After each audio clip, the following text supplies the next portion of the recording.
Isa pong napakalaking balita ang yumanig dito sa mundo ng crypto, lalo na para kay Hedera or si H. Bar. Isa po kasi siya sa pinakabagong cryptocurrency na opisyal na naidagdag sa spot trading platform ng Robinhood.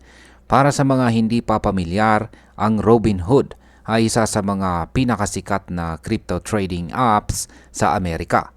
Mahigit 20 milyon na katao ang aktibong gumagamit nito buwan-buwan. Ibig sabihin ay milyong-milyong mata na ngayon ang nakatutok kay H. Bar. Pero ang tanong, bakit nga ba ito mahalaga? Ano ang magiging epekto nito kay H. Bar? At higit po sa lahat, paano ito makakaapekto sa atin bilang mga Pinoy crypto enthusiast? Pero bago po tayo magpatuloy ay pakibasa na lamang po muna ang disclaimer dito po sa ibaba ng ating screen. Yan ang paglista ni H. Bar sa Robinhood ay nangangahulugan na pwede na pong bilhin at ibenta ang coin na ito sa isa sa mga pinaka-mainstream na platforms sa Amerika. Hindi na kailangang dumaan sa mas komplikadong exchanges. Mas mabilis, mas madali, at mas accessible. Sa dami ng gumagamit ng Robinhood, karamihan sa kanila ay mga Gen Z at millennial investors. Malaking exposure ito para kay H. Bar. Ang dating isang project na kilala lang sa mga tech-savvy, ngayon ay unti-unti nang nakikilala ng mas malawak na audience. Ito ay hindi lang simpleng pagdagdag sa isang listahan. Isa itong validation. Isa itong indikasyon na si H. Bar ay seryosong tinitingnan. Seryosong tinitingnan na ngayon ng malalaking institution at retail investors. Ngayon ay paano po nakaapekto ang balitang ito sa presyo ni H. Bar?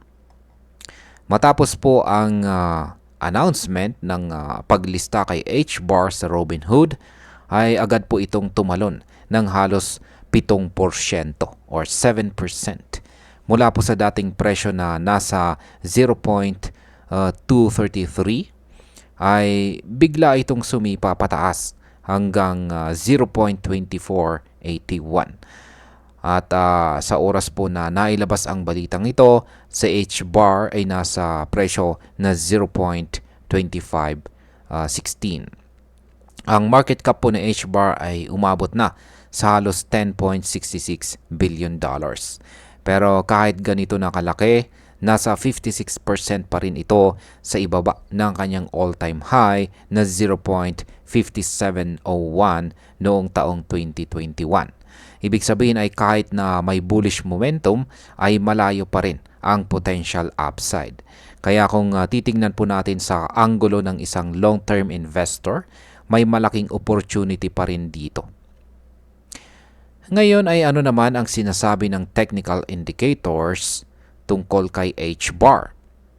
Hindi lamang po basta hype ang pag-angat ni H. Bar.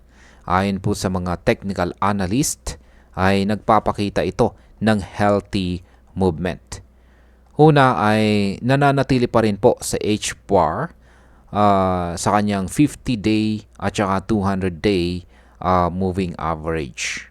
Ibig sabihin ay nasa solid support levels siya at hindi po siya basta-basta babagsak kung walang malakas na dahilan. Pangalawa ay ang Relative Strength Index or RSI ay hindi pa ito overbought. May puwang pa para sa pag-angat. Hindi ito parang ibang altcoins na biglang sumabog tapos babagsak din agad. Ngayon kung mag-break or mabasag ni H. Bar ang kanyang resistance sa 0.26 ay posible po itong umangat ng hanggang 0.30. Pero kung babagsak po siya sa ilalim ng 0.213 na support, ay baka magkaroon ng mas malalim na correction. Kaya mahalaga pa rin po ang risk management. Ngayon ay ano po ang bago sa technology nitong si Hedera? Nito pong July 24 ay naglabas ng testnet upgrade si Hedera papuntang version 0.64. Kahit na testnet pa lang ito ay malaking indikasyon ito ng patuloy na improvement sa kanilang system.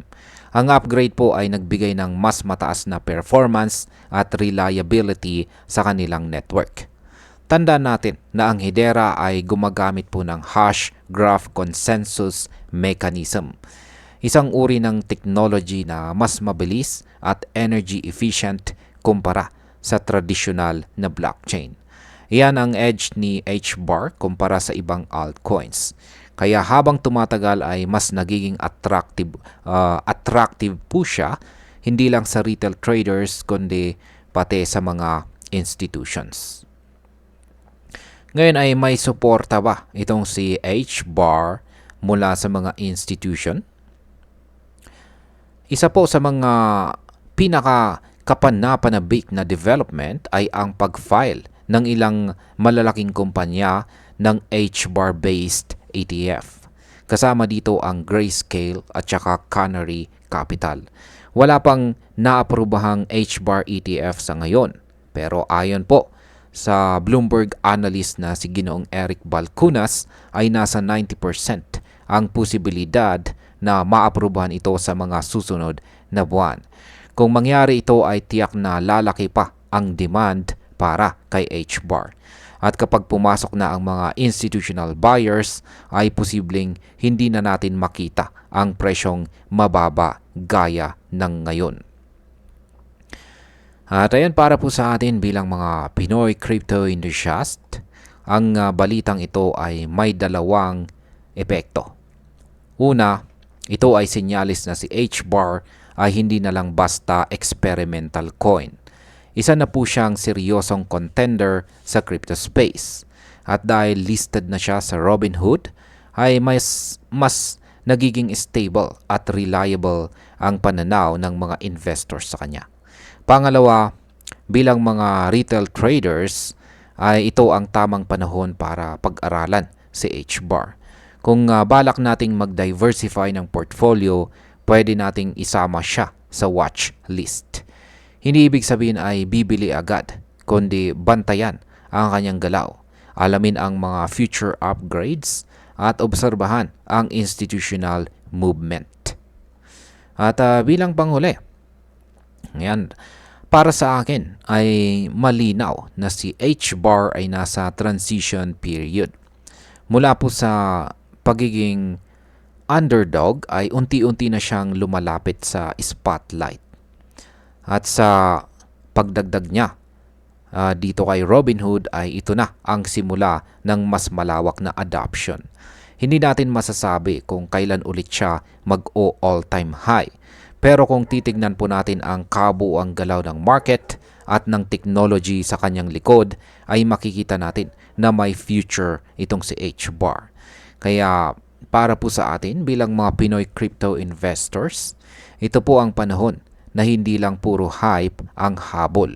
Mas mainam na pagtuunan po natin ng pansin ang mga project na may long-term viability tulad nitong si HBAR. At ayun, hanggang dito na lamang po tayo sa video na ito mga ka-crypto. Marami pong salamat sa panonood. Ingat po tayo lagi at God bless po sa ating lahat.